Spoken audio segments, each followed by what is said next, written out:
This is something that I have worked on and promoted for a long time, the whole time I've been in the legislature. We have to do a couple of things. The first thing, in my opinion, is we need to get to zero-based budgeting.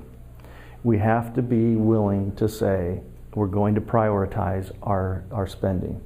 Right now, though we may prioritize a little bit, we really, what we do is we take last year's funding and we work from that. There's no justification whether that funding was appropriate, whether it was sufficient, and so we just either build or we remove based upon last year's funding.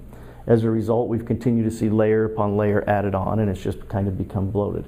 Now, we got to a point where a few years ago we had the largest structural deficit in the country as a percentage of budget, even larger than California. So I think California's was about 24%. We were at 31, 32%. Significant. The conservative legislature that came in during the recession actually started to reduce its spending, and we did get a structurally balanced budget at that time. And we've had that opportunity this year. Last year with the Medicaid expansion, and this year I think we've started to change that a little bit. We're projecting that we're going to have structural deficits over the next few years. So zero-based budgeting is going to be the first step. The second step is fund those agencies and those programs that are constitutionally mandated. We have some of those. For example, K-12 education. It is constitutionally mandated that K-12 education has to be free. So let's fund it 100%. Prisons have to be funded.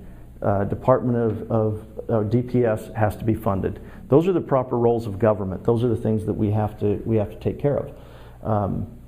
Then, if we have any revenues that are left over and we have programs that we think are important and are within the proper scope and role of government, then we can fund those. But if we don't, then we don't spend the money. It's no different than anybody else. You have to live within the means that you have, and I don't think that the answer is, hey, let's just go take more from the people. That's not the answer. Sometimes it is, but usually it's not. Usually it's because government hasn't constrained itself. So that's what I would do. I would limit our spending to no more than our revenues. I think that we have to drive the tax policy has to be driven by our policies instead of the other way around. The way we do it now is we say, how much money are we going to get and where can we spend it? And if it's not enough, we'll figure out a way to spend more, like doing a K-12 rollover. For those of you who don't know, we fund K-12, 12 equal installments, and what we started doing is we take the 12th installment and we roll it into the next fiscal year so that we don't have to pay anything on that. We can take that and roll it in the next year so we don't have to show that as an expense. So we can balance the budget by essentially deferring payments. Now we have to pay an interest on that, and we're actually spending more than a balanced budget, but those are the gimmicks that happen at the legislature. Or we sweep funds. If you as a business go in and you pay a fee for whatever license, whatever service you're going to get, that money's supposed to stay there. Those are usually 90-10 boards. 10 goes to the legislature or to the general fund. 90 stays at the agency level. But we sweep those. And the reason why is because we don't have any other money. So those are a couple of things that we need to do.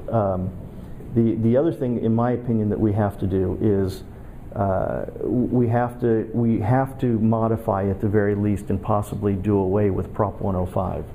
Prop 105 is the proposition that says that the legislature cannot change what was voted on at the ballot.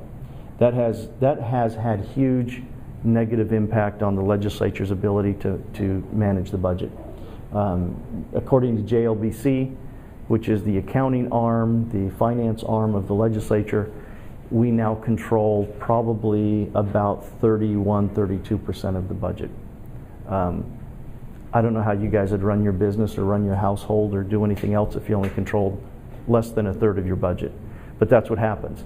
So we have budget policy that's being established at the ballot, and we can't do anything about it, and so the burden continues to build. So along with judges that mandate spending, which is unconstitutional, if we followed the Constitution, we'd probably actually be okay, but we don't.